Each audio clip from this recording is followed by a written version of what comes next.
जिस उद्देश्य से हमने उत्तराखंड की जो लड़ाई लड़ी थी, आज वो कहीं दिख नहीं रहा।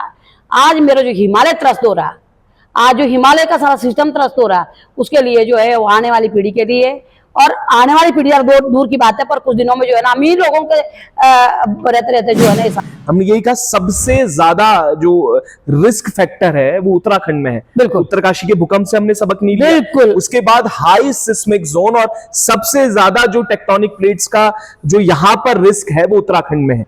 पर उसके बाद भी जिस तरीके से आपने बड़ा अच्छा मुद्दा उठाया कि केदारनाथ में मास्टर प्लान के तहत कंक्रीट की पूरी दीवारें और वो, अब आप ये मैडम ये कैसे आप कह रहे हैं कि आर्किटेक्ट नहीं थे? अगर भूकंप आता है या इस तरीके की घटना होती है तो ये स्ट्रक्चर जो खड़े किए जा रहे हैं, आपको मैंने मेरी मांगों में सब चीज है। मेरी मांगों में सबसे पहले हिमालय राज्य अलग होना चाहिए, हिमालय नीति हिमालय नीति बननी चाहिए। दूसरा, पर्यटन और तीर्थाटन में बिल्कुल अंतर होना चाहिए, जो हमारी सरकारें कर नहीं रही। तीसरा मेरा मुद्दा है कि हिमालय में कोई इस तरह की चीजें ना चले जिससे जो है हिमालय प्रभावित हो, नहीं हो चल रहा है। देखे धड़ाले से आप हेलीकॉप्टर देख रहे हैं और पुरानी कंपनियों के जो है ना वो हेलीकॉप्टर चला रहे हैं और लोगों की जानों के साथ खेल रहे हैं। परसों आप देख सामने गंगोत्री ग्लेशियर के क्या हालात हैं अभी, क्योंकि उसको लेकर भी आपने जोर दिया है कि गंगोत्री ग्लेशियर में वर्तमान हालात क्या नजर आते हैं, क्योंकि कोई रिपोर्ट तो नहीं आई है जैसे आपने कहा, पर क्या कहते हैं, क्या अनुमान है या कुछ ऐसी बातें, ऐसी खबरें हो जो आपके संज्ञान में आई हो कि गंगोत्री ग्लेशियर के हालात इस समय क्या है?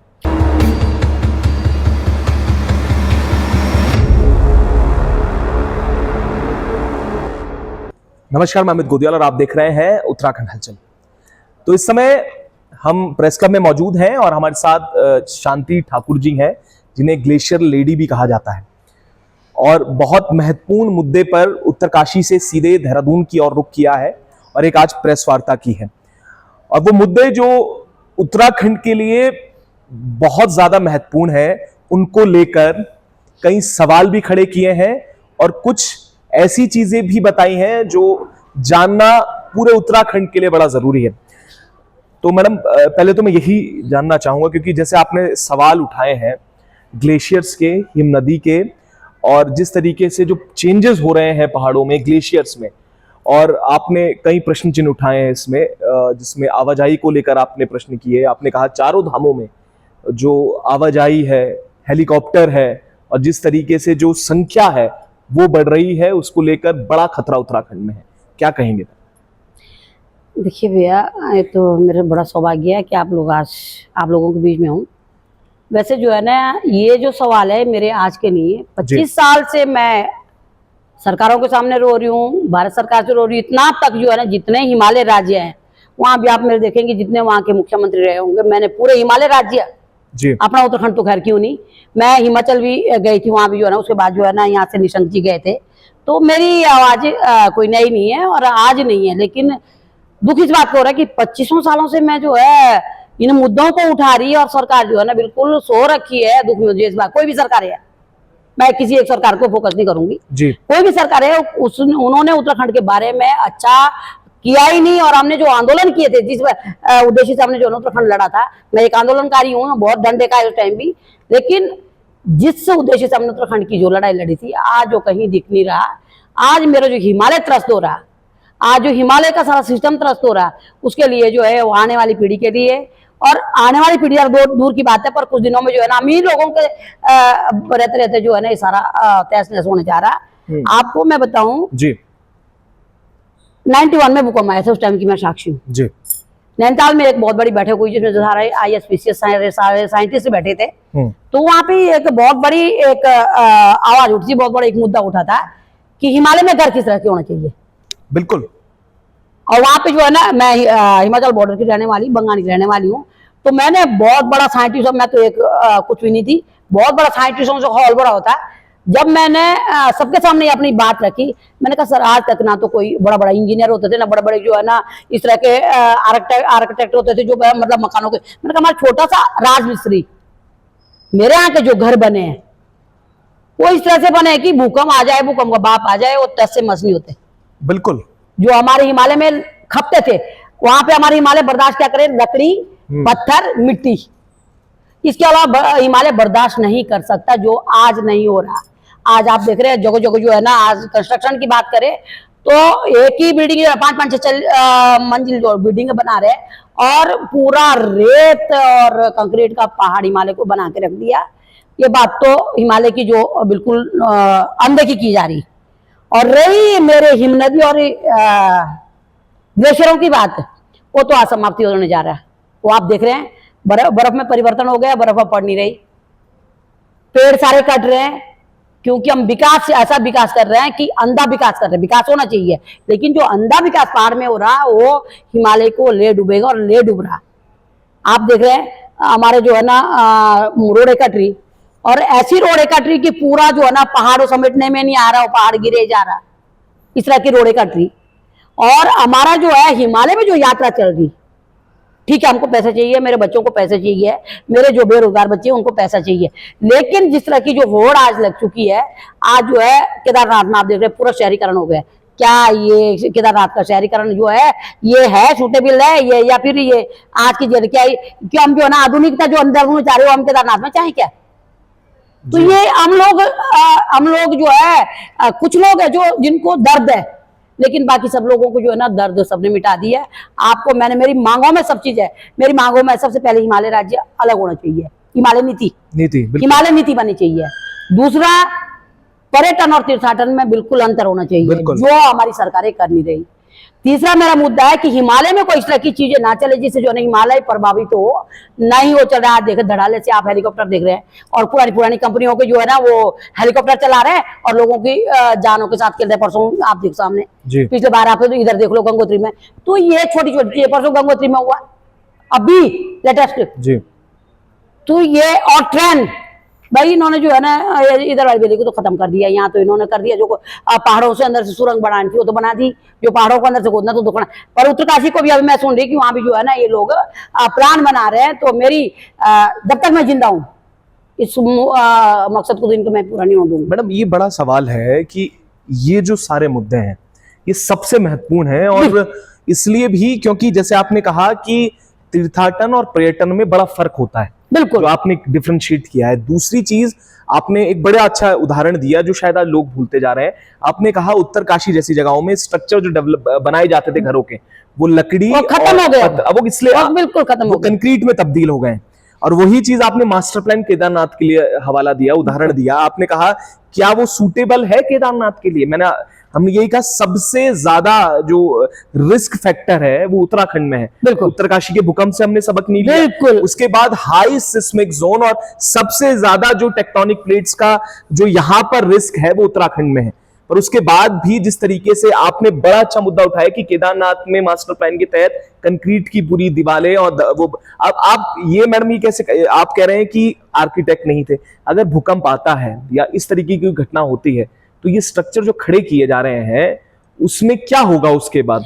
यही बड़ा सवाल है। यही मेरे कहने का मतलब है, जो आर्किटेक्ट आज तक के नहीं थे उस तरह के जो आज की तकनीकी है, उस टाइम का जो आर्किटेक्ट था एक साधारण सा राजमिस्त्री होता था, उसने जो है ना हिमालय के मुताबिक जो है ना टाइम घर बनाया। बिल्कुल ये हिमालय में किस तरह के छोटे दरवाजे, छोटे मकान और लकड़ी, मिट्टी और पत्थर। इसके अलावा तीसरी चीज जो है ना अलाउ नहीं थी, मिट्टी से बनते थे घर।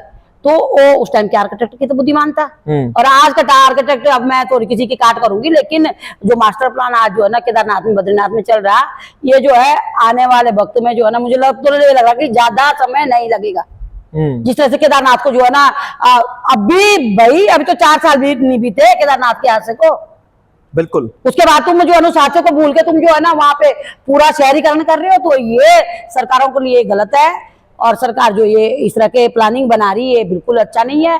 और भाई साहब भैया अभी मैं आपको बताऊं, मेरे देखते देखते गंगोत्री में जब लोग जाते थे, एक पकड़िया गार्ड है नाला, वहां पे जूते उतारते थे, वहां से लोग जो है पैदल जाते थे मंदिर तक 2 किलोमीटर 3 किलोमीटर कम से कम।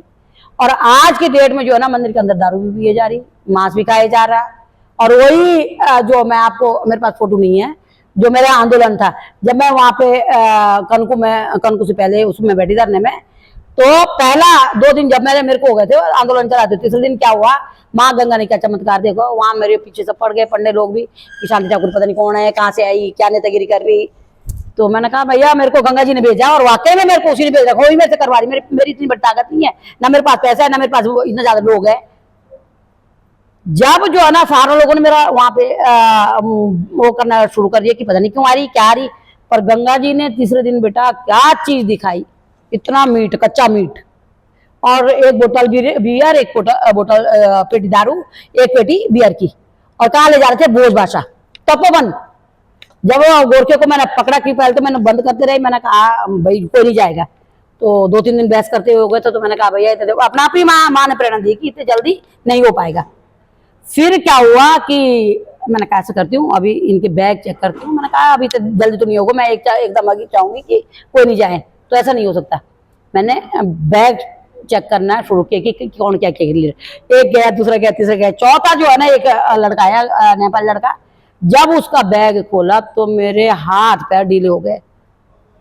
आज से ये लगा लीजिए अब 2001 की बात है ये, आज नहीं, तब तक के लिए जो है जैसे मैंने वो पकड़ा तो वैसे जो है ऊपर से एक फौजी आ रहा था, उसने उसको पकड़ा लड़के को कि इस एरिया को मैं भी वो करता हूँ कि हमको हमारी दारू जरूरी है, लेकिन इस एरिया को मैं वर्जित करता हूँ, इस एरिया में भी दारू मीट नहीं खाता। उसके बाद फिर पुलिस प्रशासन आ गए, सब कुछ आ गया। उसके बाद जो है तब पोल खुलते गई, उसके बाद मैं भोज तपोवन गई, वहाँ पे जो है विदेशी लोग थे 2-4, वो पता नहीं क्या उठा रहे थे क्या होता। जब मैं तपोवन से वापस आए तो तत्कालिक डीएम थे, मेरे को अभी याद नहीं है थोड़ा, उनको मैंने जब बात रखी, मैंने कहा सर क्या हो रहा है, मैंने कहा ऊपर 2-3 लोग बगैर वीजे से रह रहे हैं, तो सारा सिस्टम जो है आज से नहीं बहुत पहले से है, तुम आज से नहीं, मैं तब से हिमालय के लिए रो रही हूँ, और तब से हिमालय के प्रति जो रोती हूँ मैं बहुत बार जब दशा देखती हूँ हिमालय की। तो आज आप देख रहे हैं कि आज जो है ना गंगोत्री ग्लेशियर के क्या हालात हैं अभी, क्योंकि उसको लेकर भी आपने जोर दिया है कि गंगोत्री ग्लेशियर में वर्तमान हालात क्या नजर आते हैं, क्योंकि कोई रिपोर्ट तो नहीं आई है जैसे आपने कहा, पर क्या कहते हैं, क्या अनुमान है, या कुछ ऐसी बातें हैं, ऐसी खबरें हो जो आपके संज्ञान में आई हो कि गंगोत्री ग्लेशियर के हालात इस समय क्या है? गंगोत्री ग्लेशियर की जो हालत है वो आज की डेट में बिल्कुल बहुत ज्यादा दर्दनाक हो गई है। गंगोत्री ग्लेशियर आज बिल्कुल जो मैंने इसीलिए मैंने बार बार बोल कि 15 सालों के लिए इसको बंद कर दिया जाए, ना कोई पर्यटक जाए, ना कोई पर्वतारोही जाए, और बल्कि जो है ना मेरे तो नीम का जो प्रेसिडेंट थे उनसे भी इस आंदोलन के दौरान बात हुई, मैंने कहा आप ऐसा करिए, मैंने कहा बंद कर दीजिए ये जो साहसिक प्रोग्राम है, हम दूसरी तरह, मैंने कहा आप यहीं पे बना दीजिए, ये यहीं पे जो है ना कर दीजिए कि मैडम जब ग्लेशियर खत्म हो जाएगी तब कृत्रिम बना देंगे ना। मैंने बोला कि ग्लेशियर खत्म हो जाएगी तब क्या करोगे, कि तब कृत्रिम बना देंगे। मैंने जब आप ग्लेशियर खत्म करने के बाद कृत्रिम बनाएंगे तो आज बनाओ, साहसिक प्रोग्राम करवाओ, साहसिक काम करवाओ। हमारे पास आप देख रहे होंगे आप तो सारा वो घूम रखे हैं, हमारे पास जो है हनुमान चट्टी के पास एक बहुत बड़ा रॉक है, बिल्कुल बहुत बड़ा रॉक है। मैंने सरकार को इतना तक जो है ना सुझाव दिया है कि उस रॉक में साहसिक प्रोग्राम चलाइए और इस हिमालय को बगस लीजिए, नहीं मतलब ही नहीं है। तो आप जो है ना 2007 में जो मैंने पीआई लगाई थी, जो उसका निर्णय आया था, तो मतलब ये लगा लीजिए 15 घोड़े और 150 लोगों को जाना होता, लेकिन वो जो है ना नहीं हो रहा, फॉलो नहीं हो रहा, वो आंकड़ा उतने बैठा रहे, लेकिन जो है ना सब कुछ हो रहा। तो ये बड़ा दर्दनाक है, और गंगोत्री ग्लेशियर की दशा बहुत खराब हो गई। गंगोत्री ग्लेशियर और गंगा जी लगा लो आप, जो है कुछ दिनों की मेहमान है उस हिसाब से, क्योंकि वहां पत्थर ही पत्थर रह गए, ग्लेशियर जितने थे वो सारे खत्म हो गए। वो रात दिन का जो है जिस तरह का जो है बिल्कुल अंकुश ही नहीं है, कोई जो हम जो बिल्कुल किसी तरह का वो ही नहीं लगा रहे हैं, बैन ही नहीं लगा रहे हैं, तो कहाँ से होगा फिर वो? हमको नीति नहीं बना रहे। सबसे पहले सरकार तो बैठी है, सरकार दूसरे धंधों में लगी है। हिमालय के बारे में सोचा क्यों भाई? हिमालय राज्य बना तो हिमालय के बारे में सोचना चाहिए सरकारों को, इस बारे में बात करना चाहिए, उस ग्रास रूट के व्यक्ति से बात करना चाहिए जो इसके लिए जो जी रहा, जो इसको जो है इतने सालों से लड़ रहा है, उनसे बात करना चाहिए। इस विषय से तो एसी में जाके बैठक कर देंगे, ऐसा कर दो ऐसा कर दो, क्या हो जाएगा वो? एक आखिरी सवाल है कि पहले ये कहा जाता था कि 4 धाम यात्रा या किसी भी धाम की यात्रा तब की जाती थी जब कोई व्यक्ति अपने अंतिम पड़ाव में हो, उसके बाद लोग वहां जाते थे। और आपने क्योंकि एक शब्द का इस्तेमाल किया तीर्थाटन और पर्यटन, दोनों में यही दोनों आप शब्द बड़े इंपॉर्टेंट हैं, तीर्थाटन और पर्यटन। ये मेरे आप देखेंगे मेरे सारे जो नहीं मांगे हैं जी। 50 साल बाद व्यक्ति तीर्थों को जाता था, बिल्कुल 50 साल बाद जो ना उसके सारा पूरा हो जाता था, सारा घर का जिम्मेदारी खत्म कर दी, उसके बाद वो वापस आए ना आए, ये आज तक का यात्रा का उद्देश्य होता था। और मैं इसे पूरा प्रश्न मैं कर रहा था, पहले तो ये था कि इस पूरी जिम्मेदारियां निभा के 50 साल के बाद जाते थे। अब ये हो गया है कि एक हेलीकॉप्टर उड़ा और वो बद्रीनाथ गया, फिर केदारनाथ गया, गंगोत्री गया, यमुनोत्री गया और सारे धामों की यात्रा करके आ गए। पर उसके बाद सबसे बड़े सवाल ये है कि इनका प्रभाव सीधे तौर पर जो ग्लेशियर्स है उन पे पड़ रहा है, जो सेंचुरी उसके नीचे है उन पे पड़ रहा है। और उसके बाद कई बार ये बोल दिया गया कि चलान काट दिए गए हैं, फॉरेस्ट विभाग को भी लगातार एनओसी के नाम पर लगातार ये चीजें होती रही। अब सवाल ये है कि जहां पर 50 साल पहले के जो वो थे, आपने जैसे कहा कि घरों की एक राजमिस्त्री तब वैसा स्ट्रक्चर बनाता था, आज आर्किटेक्ट जो है वो कंक्रीट में तब्दील कर रहे हैं। वहीं ये यात्रा जो 50 साल के बाद होनी की जाती थी, अब हेली से मुझे लगता है बच्चे भी कर रहे हैं, सब कर रहे हैं। हाँ, छोटे बच्चे कर रहे हैं। और ह्यूमन इतना तक जो है ना, जो वो मेरे को शब्द यहाँ बोलना अच्छा लगता है, लोग बाग हनीमून मनाने जा रहे हैं आज के इनमें दामों में, जी। जो हमारे लिए सबसे बड़े डूब मरने वाली बात है। तो आज जो है ना, जो सिस्टम है, तो ये यात्रा नहीं रह गई, ये खाली पिकनिक है। भाई हमारे पास बहुत पैसा आ गया, हम हेलीकॉप्टर जो है एक ही दिन में जो है ना, आजकल तीसरे महीने घर पहुंचे। मेरे पिताजी जब गए थे तो 3 महीने बाद घर लौटे थे, लंबी दाढ़ी थी। तो वो यात्रा होती थी, आज ये यात्रा नहीं है। ये आज जो है ना भौतिक बात पे और हम जा रहे हैं, तो इसलिए जो है ये खाली धर्म हम चिल्ला रहे हैं, उस धर्म को जो है ना। दूसरी बात है, मैं आपको एक बात और बताऊं, जो हेलीकॉप्टर जो उड़ रहे हैं, ये किसके, भोलेनाथ के सर के ऊपर उड़ रहे हैं वो सब हेलीकॉप्टर। हम तो उनके ऊपर जा रहे हैं, वो कहां से है, वो तो नीचे रह गए। जो हिमालय में जो देवी देवता थे, हम तो उनके ऊपर उड़ रहे हैं, हम कहां से रह गए, नीचे से झुकते थे। कहते थे कि बराबरी में बैठते भी नहीं, जहां भगवान की मूर्ति होती है वहां ये भी कहा जाता था कि उन धामों में चिल्लाना भी अलाउड नहीं था। चिल्लाना इसलिए क्योंकि ग्लेशियर फटते थे। अब हेलीकॉप्टर जो है ना रात के जो है ना बिल्कुल सर्विस लगी है। जौलीग्राम से उड़ रहे हैं और सीधे जो है ना बद्रीनाथ, केदारनाथ और गंगोत्री यमुनोत्री होकर जो है रात को जौलीग्राम आ रहे हैं। तो ये सरकार को इसमें मैं तो बिल्कुल चैलेंज के साथ अभी भी सरकारों से कह रही हूँ, केंद्र सरकार से भी, और कोई भी सरकार है, मुझे किसी को नहीं है, मैं केंद्र सरकार से भी और अपनी प्रदेश सरकार से भी एक मांग यही कर रही हूँ कि सबसे पहले इन चीजों में बैन लगना चाहिए और 15 सालों के लिए टोटल हिमालय बंद होना चाहिए। एक आखिरी सवाल है, संयुक्त राष्ट्र ने तो ग्लेशियर दिवस मैं कहूंगा वो मनाने का एक घोषणा भी की है, पर कितना मुश्किल उत्तराखंड में लग रहा है आपको? क्योंकि उत्तराखंड में भी जब से उत्तराखंड अस्तित्व में आया उसके बाद से, जैसे आपने कहा, हिमालय जो नीति है वो होनी चाहिए थी, वो नहीं बनी। और अब तो ऐसा लगता है कितना मुश्किल है, क्योंकि इस समय जैसे अब ये कह रहे हैं कि 4 धाम के लिए ट्रैवलिंग या यात्रा करनी इजी कर दी है। अब सवाल है कि आप जो लड़ाई लड़ रहे हैं वो तो विपरीत है, जैसे एक धारा बह रही है उसके विपरीत आप बह रहे हैं। और उसके बाद सवाल अब, क्योंकि इसमें हमें ये लगता है कि इसमें एक पूरा वर्ग है जो शायद आपका सपोर्ट भी ना करे, नहीं कर रहा, और इसमें हम अपने आप को भी जिम्मेदार मानते हैं कि मीडिया भी नहीं, क्योंकि इसलिए भी कि शायद सरकारों के दबाव है, या सरकारों की यह है कि अगर आवाज उठाएंगे तो वो चीजें निकल कर आएंगी, बाहर आएंगी, तो उसका जो स्थिति, दयनीय स्थिति सामने आएंगी, तो वो चीजें भी दबाने का कार्य करेंगे। तो कैसे करेंगे इस सब चीज? इसको मैं आपको सच बात, तो सबसे बड़ी बात आपको मैं एक ही कहूँ, जो मैं जो चिल्ला रही हूँ, मेरी बात को जो इग्नोर मारा जा रहा है ना, तो उसका कारण यही है कि तुम होते कौन हो, 2-4 लोग, सीधी बात है ना, कि तुम कौन होते हो उन बातों को हमको बताने वाले। हम तो आज जो है ना सर्वसंपन्न है, ये आज हमारे लोगों की भी और हमारी सरकारों की भी जो है मनसा हो गई, और ये हमारे लिए आगे आने वाले वक्त में जो है ना बहुत ज्यादा घातक है। अगर हम उस सिस्टम में नहीं चलेंगे, हमारी हिमालय नीति नहीं बनेगी और तीर्थाटन पर्यटन को अलग नहीं करेंगे, तो आने वाले कल के ना तीर्थ बचेंगे ना तीर्थाटन बचेगा। तब फिर यात्रा करते जाओ, फिर तब जितने भी करो, तब जो जैसे करना है, जब सरकारें नहीं संभलेगी तो ये तो बर्बाद तो होना ही है, क्योंकि हम लोगों की बातों को जो है तजुर्बा नहीं दिया जा रहा है, हम लोगों को उस धारा में जो है ना लिया नहीं जा रहा, जो हम जो 24 घंटे रो रहे हैं, तबियत खराब में भी हम जो है इसके लिए चिल्ला रहे हैं। तो ये हमको सोचना पड़ेगा। मैं तो विशेष कर अपनी सरकारों से अभी प्रार्थना करती हूँ, बल्कि मैं तो हिमाचल की मैं अभी बात कर दी आपसे, वहां गई मैं, तो वहां पे जो है ना जब मैंने वहां पे सचिवों से मिली, वहां पे वीरभद्र सिंह जी जो है ना वो इस्पात मंत्री थे, तब उन्होंने जब वहां पे जो है ना मेरी बातों को सुना, उन्होंने कहा कि तुरंत जो है मुख्यमंत्री उत्तराखंड को बुलाइए। मैंने कहा मेरे एक राज्य की लड़ाई नहीं है, मेरे उत्तराखंड हिमाचल में भी यही है। मैं पीछे अभी चाइनीज हिल गई और वहां पे रोडों में लड़के आ गए सबसे। मैंने कहा चाइनीज हिल जो है ना अच्छी जगह थी जहाँ पे जो है, मैंने कहा आज कूड़ों की ढेर बनने लगे, फिर भी हिमाचल यहाँ से लाख गुना अच्छा, बड़ी मर्यादाओं का ध्यान रख रहा है, जबकि पर्यटन बढ़िया चल रहा है वहां भी, लेकिन मर्यादित चल रहा है। वहां आप देखेंगे कहीं जो है ना एक भी कूड़ा जो है ना मिलेगा नहीं, आपको पॉलिथीन नहीं मिलेगी। तो हमारे राज्य को क्या हो गया, खाली पैसा कमाना सीख रहे हैं हम, और पैसा भी ऐसा पैसा जो है जिस उद्देश्य से हमने उत्तराखंड को लड़ा था वो उसका कोई उद्देश्य ही नहीं है कहीं। तो ये हमको बिल्कुल ये सोचना पड़ेगा। और विशेषकर मैं आप लोगों से भी कहूंगी, मुझे भगवान जी भाई की याद आ रही कि आप तो अकेली है, पांडव के साथ तो कृष्ण था, तो मेरे कृष्ण तो आप हैं।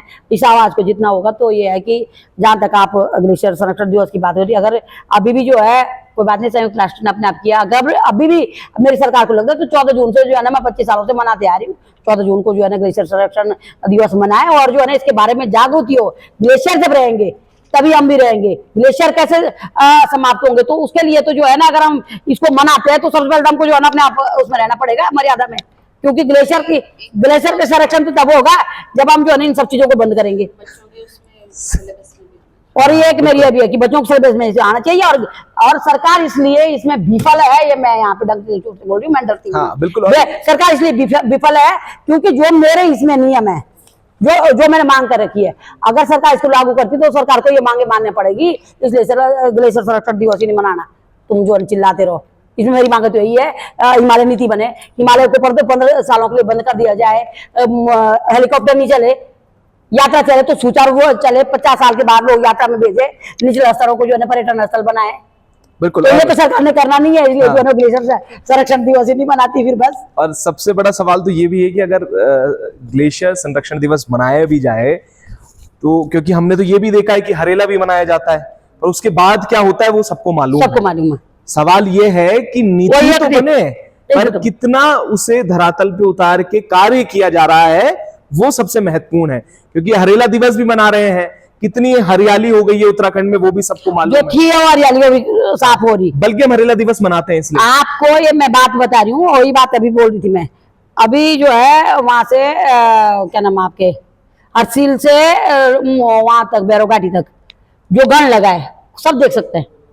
कम से कम 5000 ऐसे पेड़ है जो आज के ऋषि पेड़ है, जो भाई ठीक है वो वहाँ पे जो है ना सरकार ने, बल्कि मैंने पीएल भी डालती है कि सरकार ने वहाँ बढ़िया सा ये को दे दी कि भाई ये बॉर्डर एरिया है, हमारी डिफेंस की बात है, इसलिए रोड बढ़िया बनानी है। तो आज तक भी थे भाई, आज तक बड़ा सिस्टम था जहाँ पे पुल होते थे, कि आज तक की फौजें भी तो थी जिनके पास कोई सिस्टम नहीं था। उस टाइम जो है ना नदियों में पुल बनते थे, जैसे देखता है कि वार करेवा से उन पुलों को निकाल देते थे, और करो तुम अब क्या करते हो, उनके लिए तो हम और चौड़ा कर दे रहे चिन्ह चौड़ तक, क्या हो तुम बढ़िया से, बड़ी तुम्हारे को रोड खोल दिया हमने। और हमारे जो है ना बेचारे जनरल जो गए बिपिन रावत, उन्होंने बोला था, उन्होंने जो जब उनके सामने पीएल गई थी, उन्होंने बोला कि हम जो है रोड बिल्कुल चौड़ी नहीं करेंगे, हम जो है हवाई मार्ग से जो है लड़ाई लड़ेंगे जब ऐसा होगा। तो ये था उनका कहना, क्योंकि वो उत्तराखंड का सपूत था, उनको पता था कि उत्तराखंड क्या चीज है, हिमालय क्या चीज है, ये ऋषि पेड़ आज के नहीं है। बिल्कुल। तो अब ये देखना है कि जिन मुद्दों को लेकर लड़ाई लड़ी जा रही है, और जो आवाज उत्तरकाशी से देहरादून पहुंची है और 25 वर्षों से लगातार आवाज उठा रही हैं, और एक लंबा समय बीत चुका है, और हिमालय नीति तो नहीं आ पाई, और अब कब आती है या नहीं ये भी सोचने का विषय है। पर सवाल ये है कि एक बहुत अच्छा सुझाव जो दिया है कि और चीजों पे क्यों नहीं उत्तराखंड की आय को बढ़ाया जा सकता, क्योंकि जहां से आप आती हैं वहीं से उत्तरकाशी में अगर पुरोला क्षेत्र को हम देखें, लाल चावल की सबसे ज्यादा खेती वहां पर होती है, सबसे ज्यादा कैच क्रॉप्स देखें तो वहां उत्तरकाशी में होती है, और अन्य जगह बहुत सारी आगे बंगाल जहां से मैं बिलोंग करती हूं, वहां पूरा फल फ्रूट से, बिल्कुल। तो उसमें क्यों नहीं में जो है ना क्यों नहीं बढ़ावा दिया हाँ, पर जब प्रदेश के सारे ही चीजें घोटालों में चली जाएंगी तो कहां से आय के साधन बढ़ाए जाएंगे, सवाल यहाँ पर ये है।